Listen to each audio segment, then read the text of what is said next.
Hi, everybody. Welcome back to another week here at Wired Differently. I am Christina Blue Hooper, your business designer and resident tech expert, apparently. So I'll be leading some of the stuff today. I have with me Victoria Caldwell, our fractional COO and expert at people systems, and Mindset Melanie Branch, the expert at taming your brain so you can do the stuff you need to do every day. Son, why are you going down? You are my lighting right now. You notice that? It's like, yeah, now you're sitting in a black box. right, like right as we intro here, I'm like, mood lighting. Here, I can join you. There we go. Mood lighting for this topic today over here. It was just like, whoa, right as we're getting to the serious part. Probably like here too, but I get it. So, I mean, like, technology is essential for entrepreneurs, right? It is just essential at this day and age. We are not going to avoid technology. I would say bare minimum, we're looking at you have to have a web presence of some kind, right? People have to be able to look you up and find you and trust you, even if you're getting word of mouth and you're not trying to drive a bunch of ads and you're not doing a lot of social marketing. People still want to look you up. Yeah. Think about when people have sent you messages and said, hey, you should check out so-and-so. What is one of the first things you do? You Google them, right? Yep. So bare minimum, we're trying to be findable. That's still a lot of tech. That means website tech. That means domain names. That means email addresses. That means social media accounts. That means graphics tools to create content for those accounts like Canva. That means we need to be able to receive emails, right? Even if we're not doing a bunch of mass email marketing. The sun today is not cooperating with my lighting. Well, and we have to talk about there's the software and the hardware part of it too, because y'all know I like to write a bunch of stuff with ChatGPT on my phone on my walk and then come home, copy, paste, send it out from the computer. Yep. So you got to think about not only your lifestyle, but also, do you have any interest in graphic design? I don't. So it's like, what do you want to learn? What are you naturally inclined to? And what do you just need to hire out for or manifest a business partner who's really good at it? Yeah. And I mean, like, a lot of people say I'm not really good with technology. There was a time when I wasn't either, right? Like, I grew up in a household where my parents were afraid if we had a computer in the house, even if it wasn't connected to the internet, it was going to steal all of our secrets and send them up to Russia or somewhere. I don't know what the conspiracy theory was. I was in college before I had regular access to a computer with internet, right? I didn't start being good at tech. I was like, I had a problem I need to solve and the tech is in my way. Right. I learned how to be a computer programmer because the things I was doing at the engineering company I was working with, I'm like, why is this taking 5 hours? A computer can do this if you tell it how. I know it can. I don't know how it works, but I know it can. And I started hacking around writing programs to make 5 hours of work done in 5 minutes, literally. Right. That's the role of technology, is to make our lives easier, not harder. If your tech is making your life harder, there's something wrong. Yeah, I agree. And see, I solved that problem with the people. Why is it taking me so long? I need to find somebody else to do it. Yep. Get somebody else to do it. Yeah. And I mean, the number one reason we're going to hear somebody push back on that is I can't afford to. Yeah. Yeah. And look, I'm not gonna tell you that, like, oh yes, you can if you magically manifest money and save money. Like, there are just, you don't have money. I get it. Right. I get it. And that's why our number one tool recommendation is one we provide to students. It's high level. I've built a whole SaaS company called FableForge. On it, we're about to start launching websites and all that kind of stuff for that. But we offer it to students because we know that technology is important. So when you join the academy, you also get your entire tech stack, right? It's one place you can do everything you need to do. You can, except for email, like your actual email address. That is the only thing you can't do. But you can send emails, receive emails. You have to go buy your email from somewhere else. But you can get your domain. You can get your websites. You can get all of your email marketing. All of your lead magnets can be stored there. You can do your social posting there. Everything. I will say too, one of our previous students who has since graduated, she is on High Level and she's also been checking out school. And she said everything that High Level has rolled out has officially made it way better than school. Yeah. So, you know, there's not only everybody's talking about courses. Where are you going to load your courses? Are you going to do school? Are you going to do this one? Are you going to do that one? La, la, la, la, la, da, da, da, da, da. And it's like, first of all, how many parts of your tech stack do you want to monitor? Because you already got to pay for Zoom. You already got to pay for your website. You already got to pay for this. You already got to pay for that. Da, da, da, da, da, da, da. Like, what do you want to be and we know about bootstrapping. We Yeah. understand. I But am like pro Christina said, bootstrapping. it's supposed to make your life easier, not harder. Right. Yeah. And you should be controlling your cost. Bootstrapping is cost control. Right. Those are things you're going to be doing even when you're a big business owner. If you're not paying attention to your expenses, making sure that you're spending your money the right way all the time. Speaking of somebody who managed to blow through $500,000 in a year with nothing to show for it, I know what I'm talking about. Okay. Like, you should be monitoring your expenses. You should be paying attention to what you're investing in. You shouldn't be buying technology you don't need anyway. Right. It's the same when you're bootstrapping. We shouldn't be investing in things we don't need. An entrepreneur can get started. Minimum viable tech stack, right? Join the academy. That's going to be the simplest thing you can do to save a crap ton of money, because you're all, instead of having to go buy a bunch of courses on how do I do this, how do I do that, how do I do this, hiring a bunch of coaches, buying a lot of little 90-minute consulting sessions, blah, blah, blah, blah, blah, $200 a month. You have all of that at the academy. The only things we don't give you, the only other things you would need to buy, you're going to have to buy a domain name. You're going to have to I recommend go to Google Workspace to get your professional email address so that it's like at mycompany.com instead of at gmail.com, right? You're going to need that. Please do that. So like high level professional email, you're going to buy a domain name, which you can do through high level, but you're going to need your .com. You're going to need something like Canva. Canva is my go-to for graphics design. You can do everything you need. I think it's like $20 a month. It's not bad. It's not bad at all. At all. And ChatGPT. Right. So we're talking the academy at $200 a month, $195. We'll just say 200 so I can math easier while we're talking.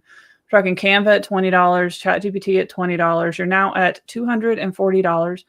A domain name's like $20 for the year. So that's like, add like $1, right? Like add $1. So we're at $241.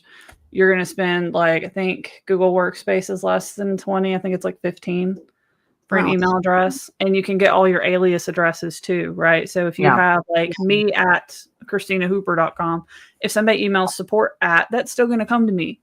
Yeah. I don't have to pay for an extra email address. I don't have to set up another inbox. Office at, still going to come to me. I don't have to set up another inbox. So we're at $261 a month. Yeah. If you join the academy, all of your tech is $261 a month. Tax coding, education, mentorship. Because that's clear, because what High Level Fable Forge does is, because we've been there. Why we're on it is, one, it's good. It's really good software and it works. But also we were tacking together so many different tools that we were paying for individually, by the way. And it was just adding up.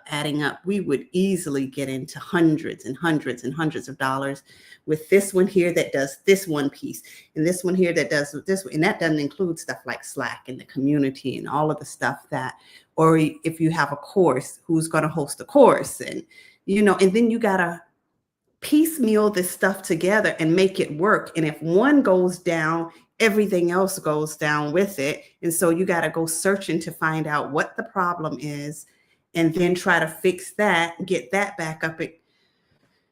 Yeah. And I will say the biggest hidden costs that people don't understand, because they'll look at something like school and they'll be like, oh, I can get started for free. Please, for the love of everything, there is no such thing as free software. There is no such thing. There is no such thing. If a software is completely free, that business is not making money. If there is not a paid component, that business is not making money, which means either they're in the early stages and they're doing beta stuff and they're willing to take a loss for customer feedback. So your product is not great. You're going to have glitches. Support is chaos. This is not where you build stable stuff, right? This is where you playground.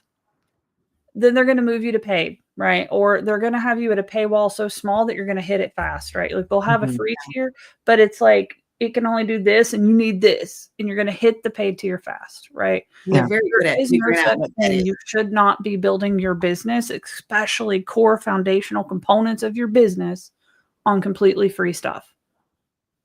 I mean, if you think about it too, mindset. You can't be in a scarcity mindset and be a successful entrepreneur. So every time you bitch and complain about how much something costs that you need to run your business, it's like bitching and complaining about the fact that you got to buy food to feed your kids. It's not something that you can get around. You started a business, there are expenses, which is why we charge money for what we do and why we charge the appropriate amount.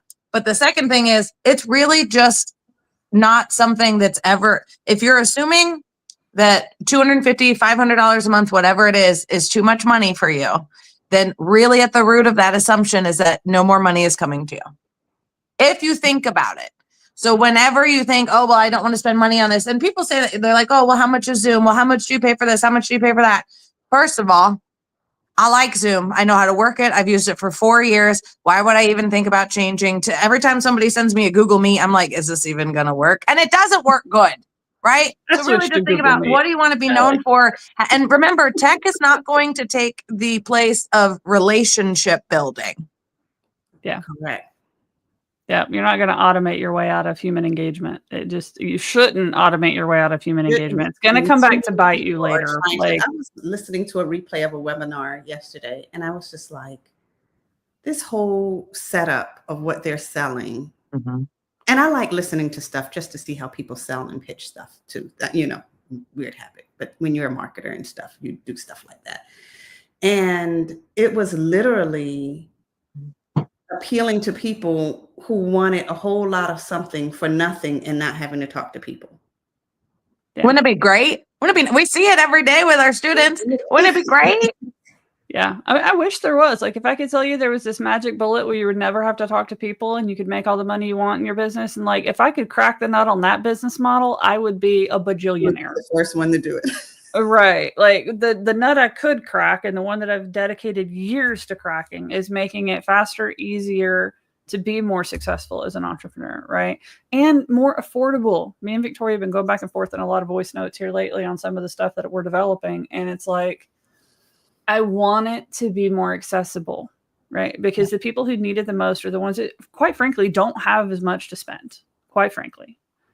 So we have gone, like us three right here have gone to the mat to figure out how to make it better, to figure out how to make it more accessible, to be able to make it more affordable. I mean, we do have premium products. So when you have made it and you have the money, there's things you can do. Out there. And let me tell you, it's not easy. It's not easy to do. Well, let's talk about too what happens when they say, oh, well, I'm not going to post on social media until I launch my website, la, la, la, la, la. But remember, you can create a website that gives away gold bars and nobody's going to know about it if you're not promoting it on social media. And if you're not doing, and this is something one of my clients asked me to talk about today, or you to talk about, not me, is the SEO that is running the internet now. Do you know when you look up something, you could look up spiritual healing on Google and it'll bring up TikTok videos? Mm-hmm. When you look up Mindset Melanie, it brings up TikTok videos. So can we talk about the whole SEO of it? Because if you're not doing that right, then the tech doesn't matter. Yeah. Well, and I mean, SEO is basically making sure that the computers can understand what you made content about, right? So when we're talking about video, that means things like subtitles, right? Letting it go ahead and generate the subtitles. TikTok does that, which is why Google can index it and put it in. YouTube videos do that, which is why Google can index it and put it in. But that's why it does automatic captions when you upload videos, because we need that. That is stored in the metadata of the video so that the bots, the stuff, can read it, right? Because they're not watching the videos, they're reading the videos. So that's something to think about. And when we think about our websites, this is why like adding blogs to your website is really powerful. It's one of the strongest things that you can ever do for SEO. Right? People get really in the weeds on the technical SEO, meta descriptions, but like, yeah, those are helpful, I'm not going to lie. But no matter what you put for a meta title and a meta description, if Google thinks that something else works better, they change it. Which means Google can just make it up. It can look at your page and it can change it. It can look at your page, read it, and make it up. So even if you didn't do any technical SEO, Google is not stupid.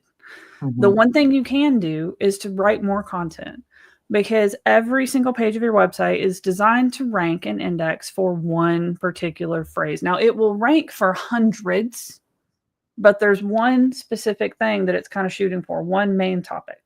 Like the homepage of Melanie's website is Mindset Melanie, because that's what people are going to be searching for, that we hit the homepage. When we go to a services page, like if she's doing her mindset coaching, if somebody types mindset coaching, we want a services page on her website that talks about how she's a mindset coach, period. But what about all the other questions people ask? What is imposter syndrome? Why would you have a page on your website dedicated to what is imposter syndrome? You probably wouldn't. But what you might have is a blog article, which, gasp, is a page on your website. It's a page on your website. Right. And if you're making videos, especially in this world, now we're talking about tech, so I want to circle it back to that. If you're somebody like Melanie who can turn out videos left, right, and sideways without really having a problem with it, take that, feed the transcript to ChatGPT and say, turn this into a blog article. Ka-chow. Right. And if you're not sure what to talk about, shameless plug for the Academy again, one of my trainings is called a content ecosystem map. In about an hour working with ChatGPT and following my framework, you generate over 500 topics you can talk about. And they're all aligned to your services. They're all aligned to what your clients need. It's exactly the questions they're going to be hitting up TikTok, Google, YouTube, and asking, right? YouTube is a search engine. TikTok has both. It has search engine and FYP scrolling. Okay. But YouTube and Google are search engines. Mm-hmm. Yeah, Google. TikTok is becoming a search engine. It's one of the weird things with it is people are finding that they get more information on TikTok similar to YouTube. They like watching videos about it. So they go and they type in search phrases. So all of that glorious content ecosystem map that identifies all the questions people are asking, everything they need to be educated in, you can put that out in whatever content vehicle you want. Mm-hmm. That can be written on blogs. It can be YouTube videos. It can be TikTok videos. It can be short videos, long videos, workshops, trainings, whatever. And you can feed that to AI and repurpose it. Yeah. Now that was a lot to say. The tech stack I told you needed is still the tech stack I told you needed.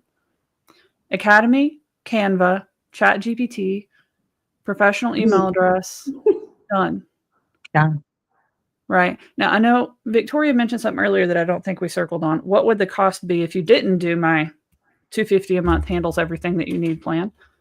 Okay. And that like that's mentor. And I'm gonna get on a soapbox just a second, because why we work so hard with this academy in creating. We've been at this for a couple years to get the pricing right, because it's ridiculously inexpensive for what the value. Like these two girls' brains alone.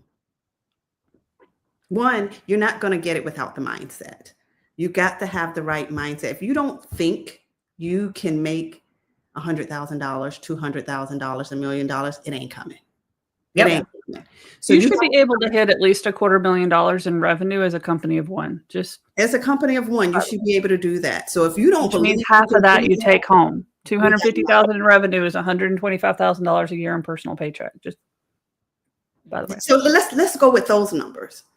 So let's go with those numbers. So if your mindset is saying, I can't do it, guess what? You need somebody to help you. How much you would have to pay a coach to coach you on that individually, bare minimum? What is that? Just a coach, just a mindset coach. Go ahead. $6K. Melanie has that product, by the way. Melanie has that product, by the way, and it's $6K. Now, this one here, your business design expert, who's going to take all of the crazy stuff that's in your brain, and the way her brain works is just, I don't know, it's magical. Yep.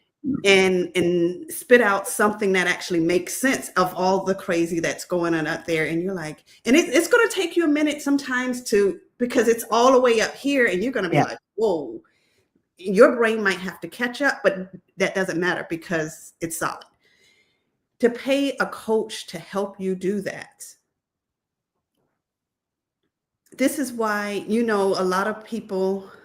Well, and to pay somebody like Victoria to help you as the second in command, we've been working through her products and pricing. We're talking probably $25K and up for just like 3 to 6 months of her time too. So while you're shining that spotlight on us, I want to back over just a little scooch here too. Cause we're talking about to work with any one of us individually.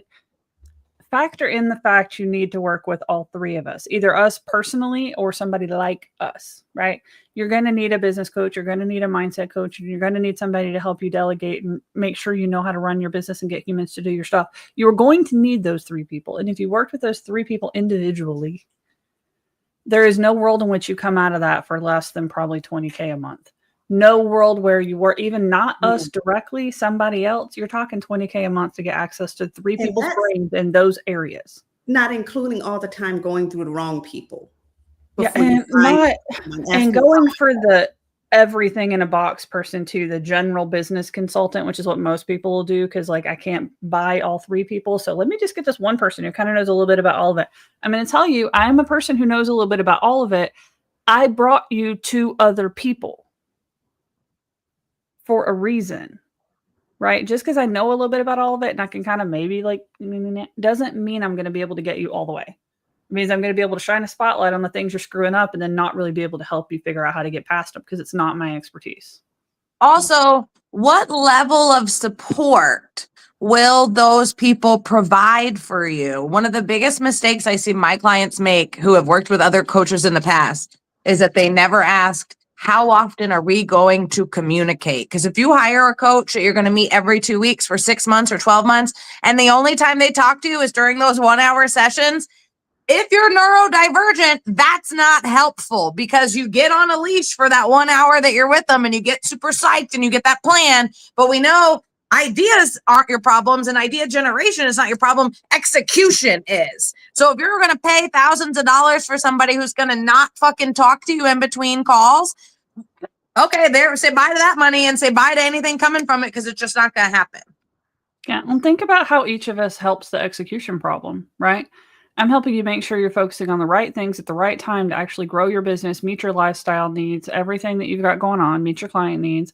Melanie's tackling all the mindset gremlins that are preventing execution. Victoria's tackling your inability to delegate or get any help from anybody on anything you need to do.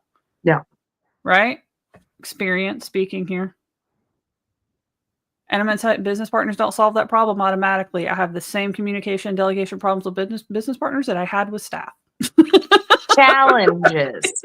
We like to call them challenges. And we're overcoming them, but it takes really smart people to help you overcome them. Right. Yeah. So like looking at that number that Victoria mentioned earlier of what if you weren't doing this $250 a month thing with the academy and the tech and the mentors and all the things, and you went out separately, you would need coaching, consulting of some kind. You would need training, education on how to be an entrepreneur. If you went out into the world to try and be a doctor, you would be paying for school, right? Anything you try to be, you pay for education. So let's assume you're going to have an education budget of some kind. Most of your courses, certifications, little things that you can buy to educate you, buy a couple books, you could drop $300 a month, easy peasy there. So that's one number on just education in a month. If you're actually going to work with a coach or consultant, you are not going to get out from that with a good coach or consultant, even just a single one at a time, for less than about $1,500 a month. I feel like that you're just not going to see quality coaching for less than $1,500 a month. That is and that is low. I'm going to tell you that's low. Okay. Yeah. You're going to need website hosting, website software. You're going to need to have some type of, let's say you go with WordPress because WordPress is free. Right? The actual software is open source. It's free. You can't really build a good looking website on it. That is why there are so many website builders that exist. Thrive Themes, Beaver Builder, et cetera, et cetera, et cetera. Those all come with a subscription price. Plus you've got the website hosting because you can have WordPress, but somebody has to host it somewhere. So that's $35 a month. You're probably looking at around $100 a month for the technology you install on your website, plus your website hosting, domain, et cetera, right? So let's add another $100 a month there. We're now at $1,900 a month. Just with that, WordPress websites don't include any ability to send emails. So if you want to do email marketing or anything like that, you have to integrate with some other tool, MailChimp, Drip, etc. Right? Don't use MailChimp. Free MailChimp just goes straight to spam. There's a reason why no software is free. That's one of the reasons they put you on the budget servers. So the people sending your email are like the 95-year-old mailman who can't even get out of the truck anymore, right? Like that's who's sending your emails when you're paying for free email services. So I'm not putting free anything in the budget. Okay. We're not. Yeah. You're still going to need Canva. You're still going to need ChatGPT too. So we're going to get like $40 there. Your email software, going to run you $100 to $150 a month, whatever you're using, right? Now, you're going to say, oh, they have cheaper packages. Yes, they do. Of course they do. But you're going to end up needing things like private IP addresses to send stuff to. You're going to be paying for either number of people or number of emails, which means the bigger you get, the more money you spend. Most of these things are built on number of contacts. Yeah. So if you have 2,000 contacts, you're getting charged for contacts. And then they have little fine print disclaimers for if you're emailing those 2,000 people twice a day, that's a lot of emails. You're going to pay more money. It's like Spirit Airlines, we're cheap. Okay, but we're going to charge you for your bag if it's over 2 pounds. We're going to charge you for a seatbelt extender if you're not 20 inches around. We're going to charge you for this. We're going to give you really bad freaking service, right? Nobody's going to be around. You don't get a soda on this flight. You don't get nothing on this flight. There's no TV to watch. There's no Wi-Fi. So it's like, really, what's going to make your life easier? Yeah. So, I mean, let's say that you got about $150 in other technology there. Please keep in mind, this is on the cheap side. People spend more than this. This isn't even courses, like having to have Kajabi or something like that. If you have certain website builders for WordPress, give you courses. Thrive Themes has some stuff built into it. So I'm not even gonna budget in for that. 300 plus 1,500 plus 100 plus 40 plus 150. You're at $2,090 a month. And you ain't got client one yet. Now, how many clients do you even need just to break even? Yeah. And looking at that, and I'm saying how hard we work to get this down to something that's affordable. It's hard.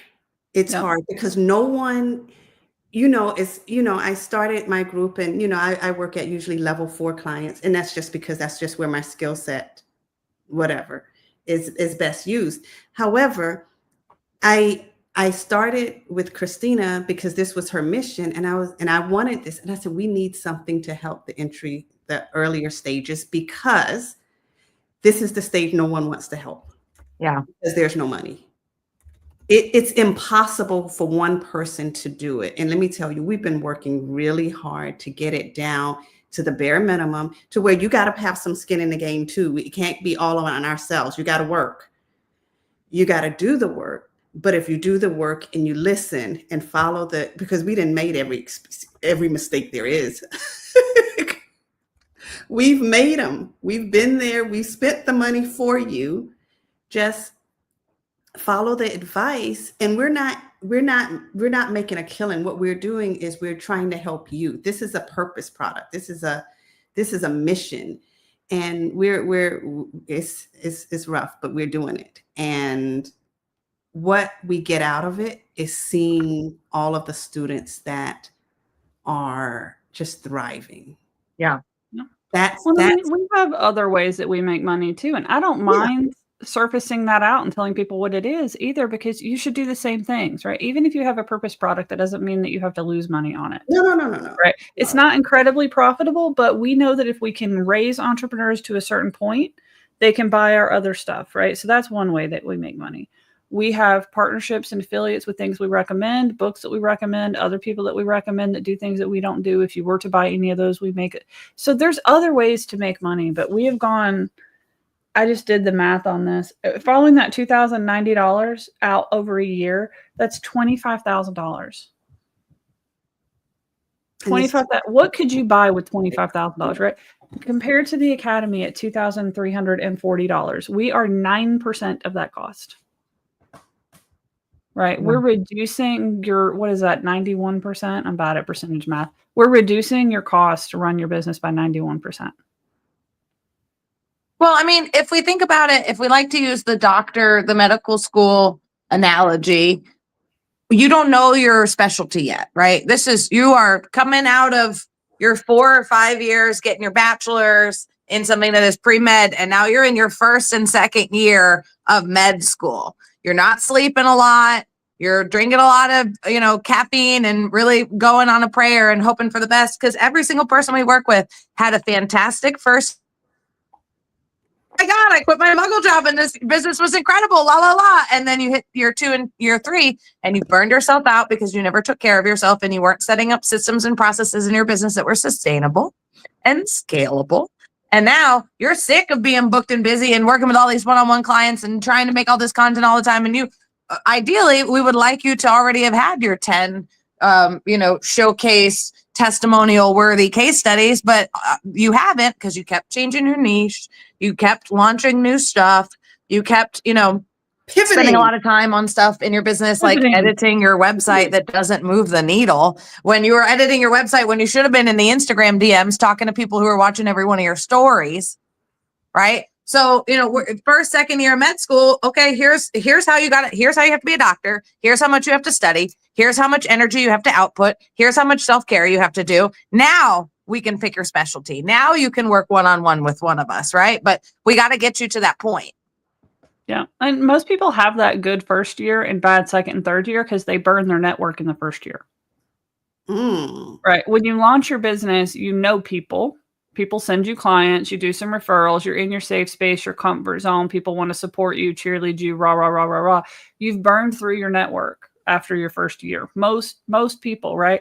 Because I think they've said we can only hold 100 relationships in our head at any given time or something crazy. Like there is a physical limit to how many humans we can remember at any given time and actually have relationships with. And it's pretty small. I don't remember what the exact number is, but you go through all of that in your first year. You don't really have to learn how to market, how to explain. People are buying from you because you're you, right? And then you pivot and you start being like, well, my product must not be good enough because it's not speaking for itself now. Nobody seems to understand it because now they're trying to understand it to buy it because they don't distrust you, right? So that's the thing. That's where all the pivots start coming from is because you can't explain what you do anymore.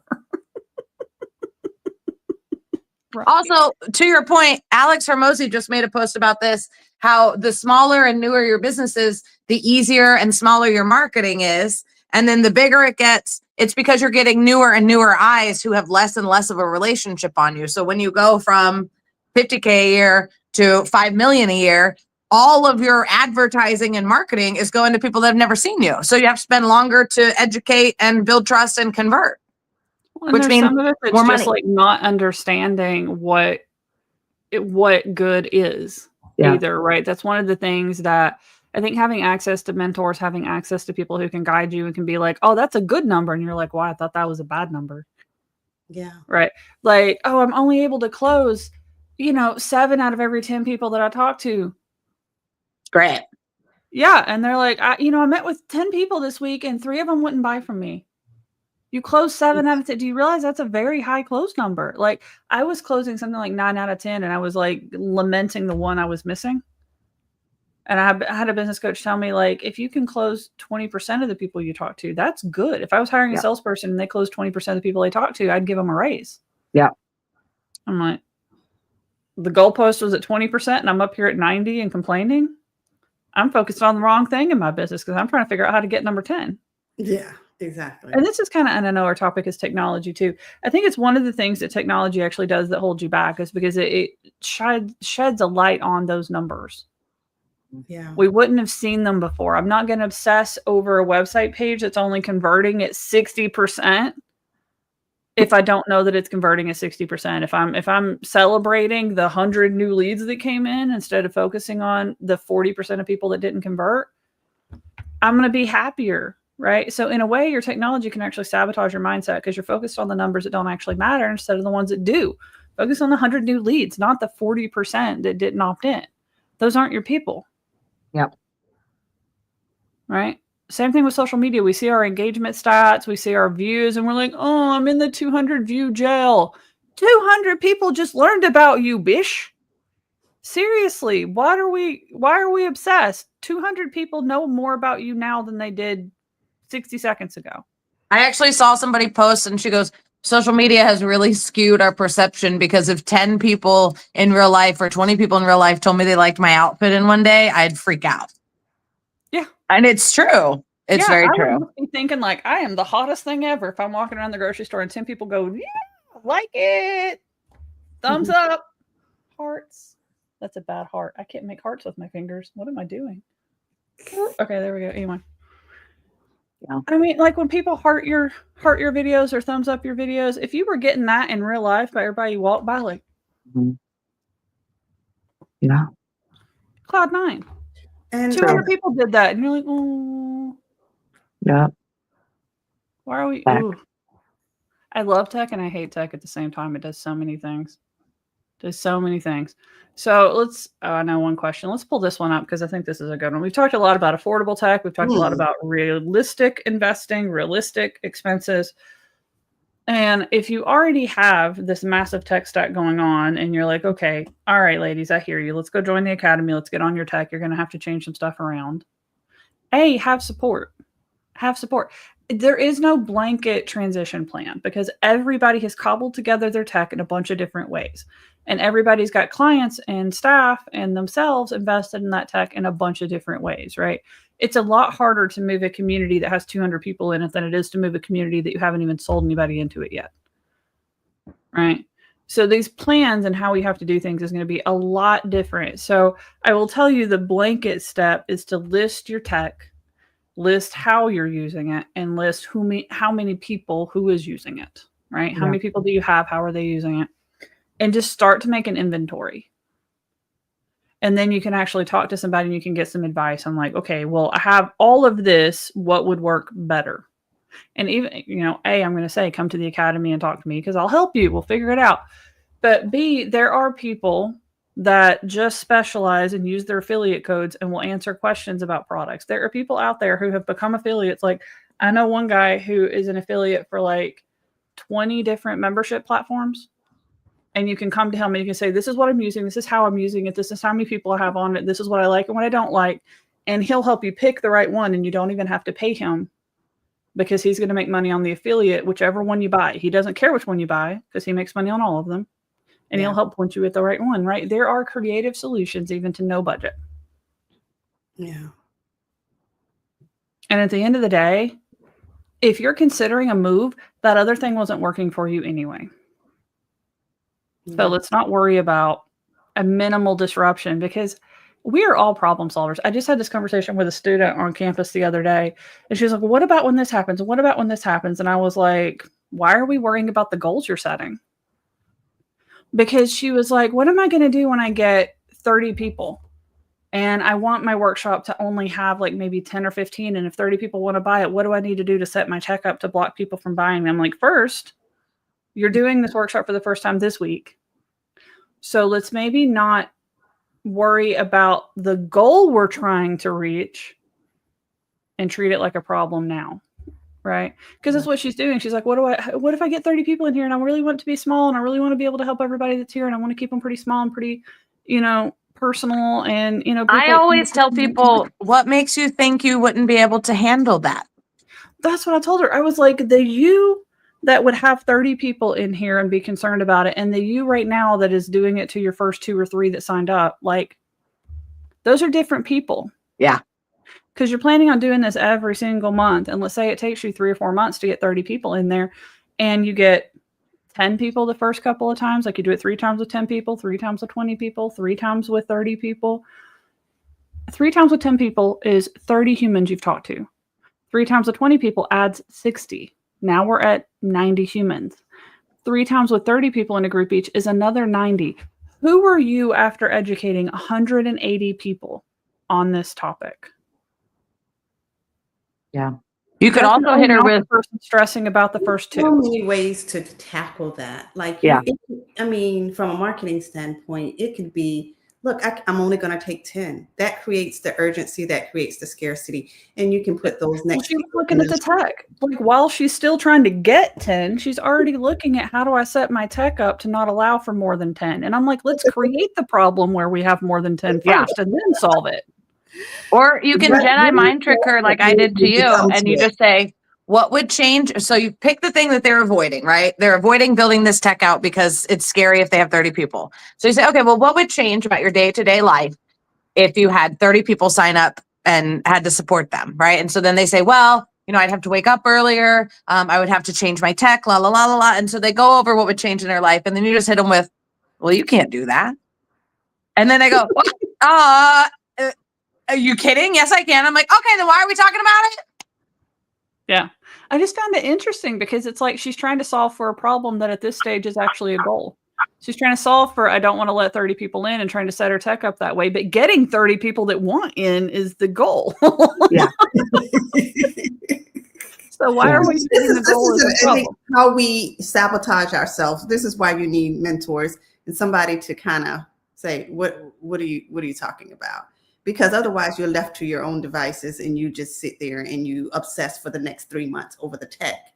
And That's what she was about to do. Instead of spending more time getting ready for this presentation and being prepared for it and taking care of herself and resting ahead of time, she was about to go try and figure out how to set her tech up to make sure that not more than 30 people sign up.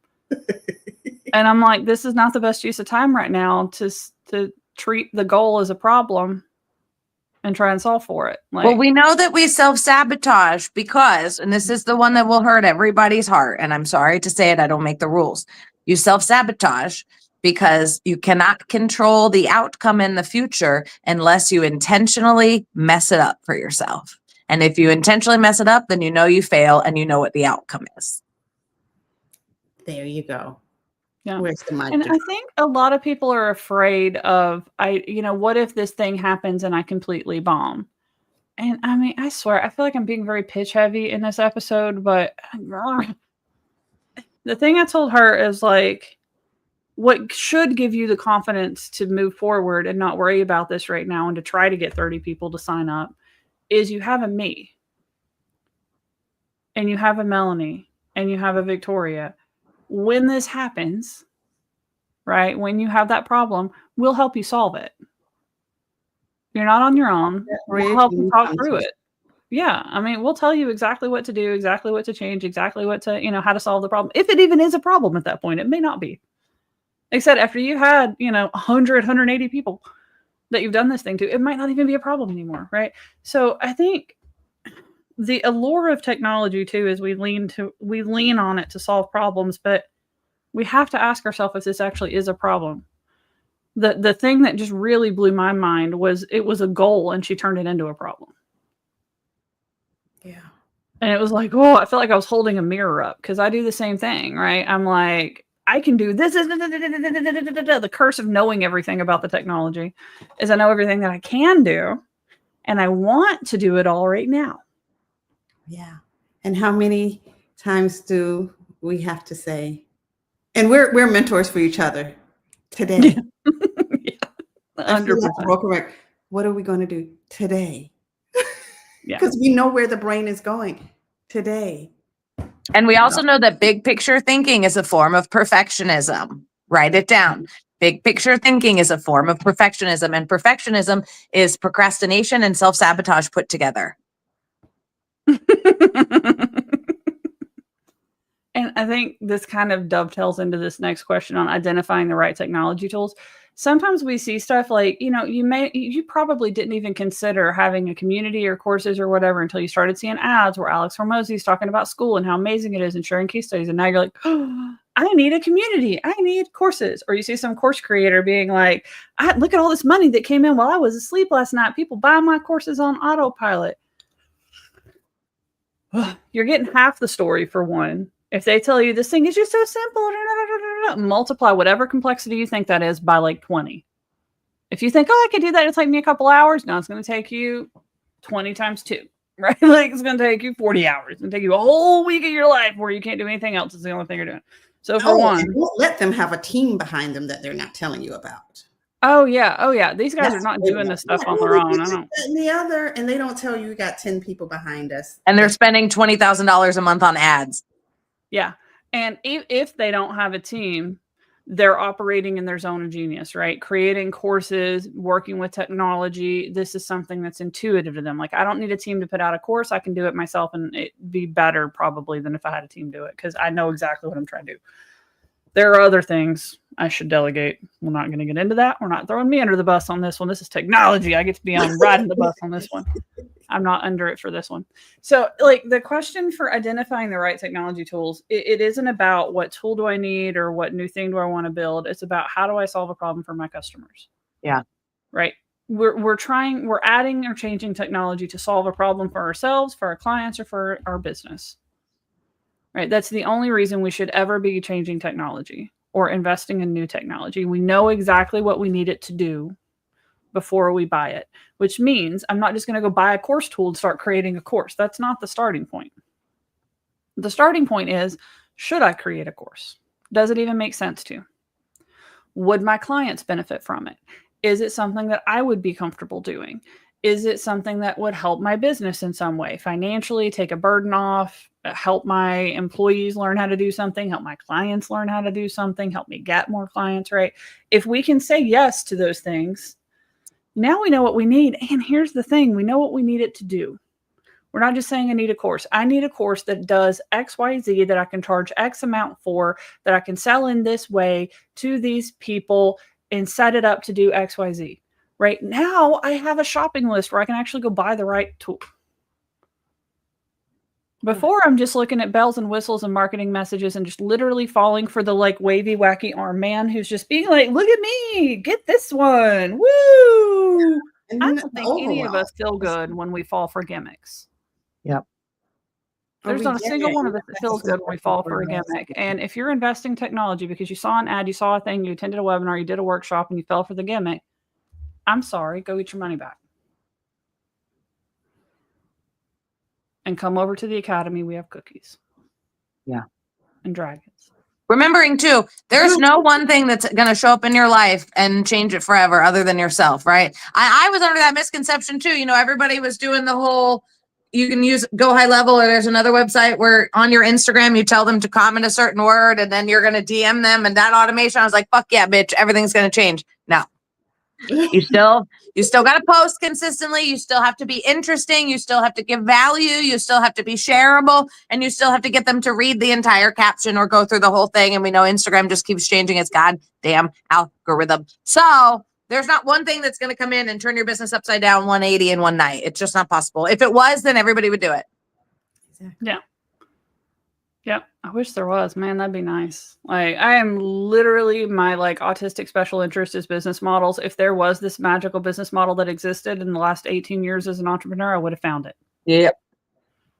That's okay. So another question that we've got here is staying up to date with the latest technology trends in my industry. If you are not in the tech space, stop. Let me tell you, don't do it. Don't waste your time. I mean, I'm in the tech space and technology is fun for me, right? Where like Melanie would enjoy like downtime with some Real Housewives and, you know, chilling out on the couch. I will enjoy watching some technology tutorial videos, hanging out some downtime on the couch. That's fun for me. If that's not you, quit. Just quit. She sends me a lot of these videos. Yeah, she does. It's my love language. I'm like, look, you should see it. I love like, I found this cute. Go like, look. Thanks. That's the only reason I get tech videos on my FYP is to send to you. They even said, TikTok says on the bottom, do you want to send this to Christina? And I was like, how'd you know?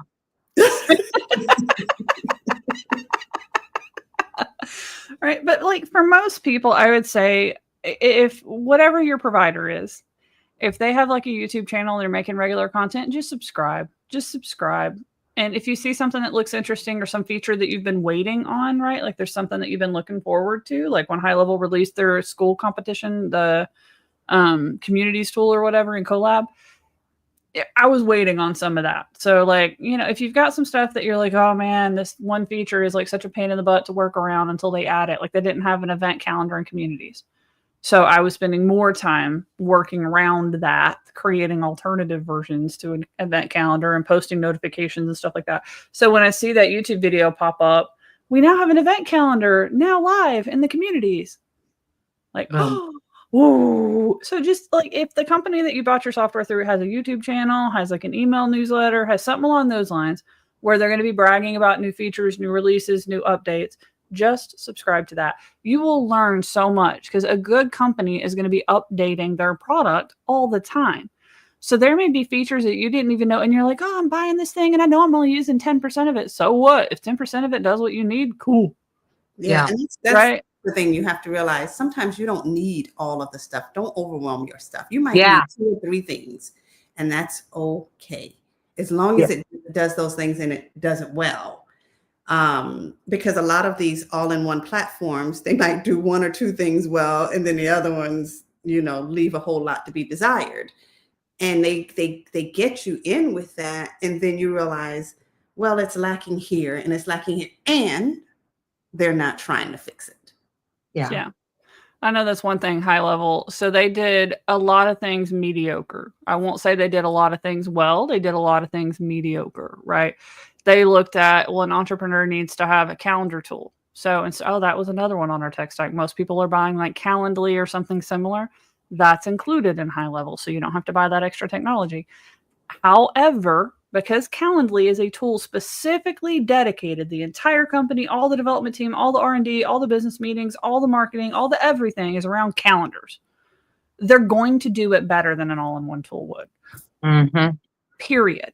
I love Calendly. Shout out to Calendly and shout out to Canva. I love you too. You guys are so great. But remember, Canva just launched that total new, the magic thing and the this and the AI and the this. And the next time I logged in to see all these messages, do you want to learn about this? I was like, no. I just want to go to my one little Instagram quote thing and change it and post it today. Please, I don't have time for this. So yeah, really take it into account. What do you need? How much brain space do you have for this? What's your bandwidth? Minimum, because I don't like dealing with technology. Yeah. So I'm like, I need just what I need to do to get it done, because I don't want to deal with all of this extra stuff, because then I got to deal with all of this extra stuff. Yeah. And I'll just be requesting Christina to do a whole lot more stuff.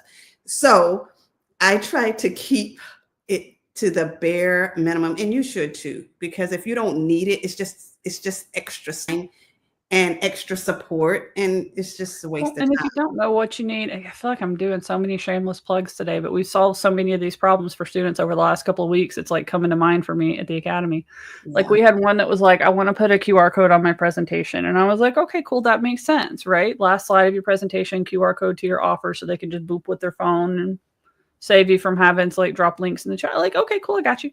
She's like, oh, they have it in Canva. Should I use that? And I'm like, well, actually, High Level has one. You can customize the QR code a little bit more and get tracking for every time the QR code is scanned, which would be useful stats for your presentation to see how many people even view your offer, right?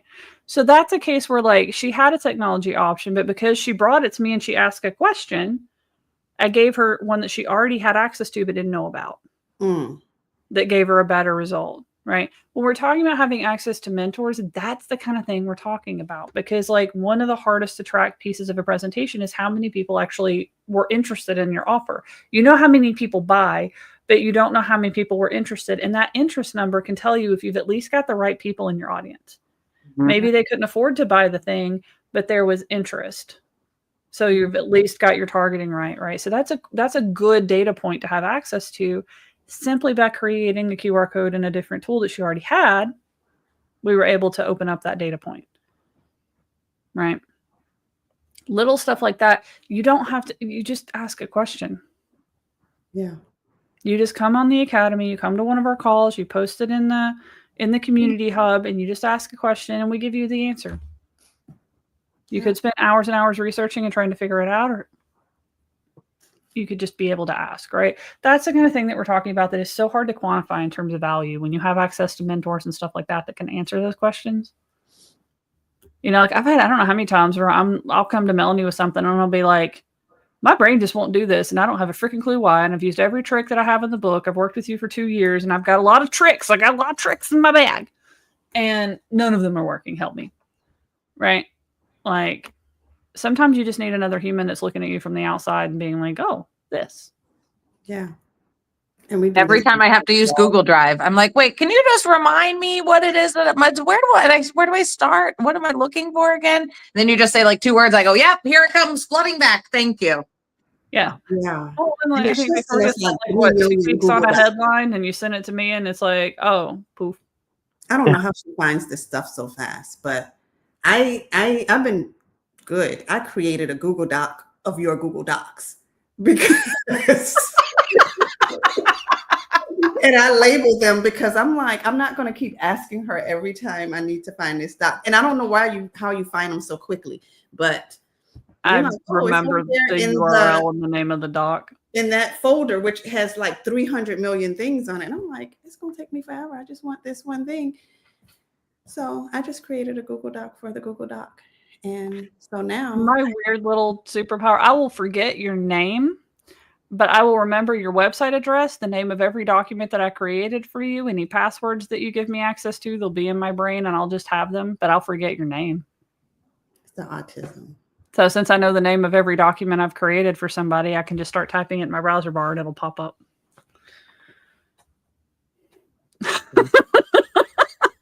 I just use I the love search that you bar. made a Google Doc a Google Docs. And that is such a great technology example that you may not even realize is such a great technology example. Because there are a crap ton of high technology solutions to solve for that problem, right? There's tons of bookmarking tools. There's things like people make these Notion databases of all their If I tools. see one more person post a TikTok about Notion and how it helped their ADHD, I said maybe for a week. I've been using it for a couple of months and it's still helping. So I will say that it is working. I'm in that club of I am a fan. However, it is like one of these all-in-one tools. You can do anything with it. Yeah. So you're starting with a blank slate. If you're not a blank slate person that loves starting with a blank slate and just building it out to suit you, not a good Notion's horrible. Right. Which is why Melanie doesn't like it, because it starts with a blank slate. You can't jump in and use it. You have to start by building it, which I have a blast with. Yes. So, but that can go sideways because I had to be like, all right, quit building, quit watching tutorials, leave it alone. It's good enough. It's doing the job. Leave it alone. Right. But Victoria actually did something really smart. She was like, what tools do I already have that would solve the problem? Yeah. Because you can invest that I know how to use. Right. Like you can invest in Notion. I've got like a tab manager Chrome extension that creates tab groups. Chrome just released an AI manager to help group your tabs and stuff like that in there too. So it can group your tabs intelligently together. There's all these things that can store your tabs and bookmarks and make them accessible and store it. There are so many high technology solutions. Victoria's just like, I know how to use a Google Doc. I'm going to make a list. And it got the job done. Yeah. Ooh. Right. No more money, no more big time, no more whatever. Like, what do I know how to use? What do I already have? And will any of that solve the problem they have? That is what I'm talking about when I say problem first. Yeah. Acquisition of technology, not shiny object first, not falling for somebody who's like, ooh, look at it. You need it, right? Like, we're not falling for that. We're being like, I have a problem that Christina's created a freaking umpteen million Google Docs to communicate stuff to me, and I can't find them when she's referencing them, and she knows what they are, and I need to get at them faster. Yeah. And you just made I freaking love that. Especially with Google Docs having tabs and stuff now. I mean, like you could store hundreds of things and be able to find them all in a Google Doc. Yeah, I don't know how to set it up, but you do. So I'm like, oh, this is so cool. I haven't figured that part out yet. But she does it in a second too. I'll send her something and then I'll be on the dock and I'll watch her mouse moving around. And I'm like, I don't even know what button she's pressing, but it's just like, poof, here it is. Yep. And we're not exaggerating, because I spent all this time and then she did this thing and then it was like, and I was like, I didn't mean for you to spend all this time. She's like, oh, it took me like 10 minutes. And I'm like, I've been over here working for hours. But I'm going to. That's why you just message her and you say, I have this idea and here's what I was thinking about doing. And while you're talking to her, she's spinning it up and you're like, man, this is just incredible. And it saves everybody time. Yeah, exactly. And so I'm like, huh. And I'm over here working away on this, but I'm still doing it. And then I'll send her a doc and then she'll transform the doc because it makes sense in my head, but nobody else's. And then I'll have another doc that either she'll do a version 2. Yeah, I usually do the version 2 if you don't give me edit access to version 1 fast enough. Yeah, exactly, because I forgot to give her editing access because I just shared the doc and kept moving. And I didn't share it quite quickly enough. And by the time I had shared it, she had already created a whole different document with a whole different stuff. I was like, well, okay, well. I did at least link to document 2 from document 1, though, when you did give me edit access. So that helps. Yeah. Which I liked it better that way because I got to see what I did versus what you did without it changing. You can do that anyway in the version. I forget that people don't realize that Google Docs has version history. Okay. You never lose anything in a Google Doc, by the way. It's in the version history. Minor versions and major versions. And you can actually name your major versions. So when you're like, I mostly like it, now I'm about to send it to somebody else, you can actually go to your version history, name that version, and then no matter what changes happen in collaboration, you can go find that one again and look at it. So you never actually lose it. Just saying. That's why I'm not afraid to go in and edit people's documents and change things, because I'm like, I can go get what you had originally back if I need it. Okay, well, that's good to know. Yeah. And you can actually see the comparison. You can see what you had and you can see what I changed it to, like right beside each other, like in the same document. I'll show you how later. This is why you need access to people. Yeah. That's why I'm a Because- people person. Yeah. It's like if you have access to the right people that can help you when you're struggling with something, then right. And even when it's not me, there's like, I mean, students are helping each other, right? We've got a couple other people. We've got one lady who ended up building her, like a whole part of her business around high level. So she goes and helps people on campus with high level questions all the time. She'll go sit down and body double with them and show them how to do things and help them out. I go in there and help people do stuff. If we're on a call and you're the, like, only one or two people there and we've got time, I'll hop into your high level and do things, right? We're on campus at times for you anyway. Speaking of which, we're supposed to be on campus right now. Yes. Actually, we need to run our co-working call. Wednesdays are co-working. So we actually go on, run Pomodoros and help you get through the stuff that you're struggling to get done with. And you need that extra accountability. For everybody says, I need somebody to help me be more accountable to my business. Literally what we do. And on Wednesdays, that's specifically what we do. So head over to neurospicyacademy.com, join for free for 30 days. We put our money where our mouth is, right? You get access to everything. It's not free for us. It's free for you for the first 30 days, right? So come on in. We'll see you there. We're heading over to campus now. This is a great conversation, guys. All right.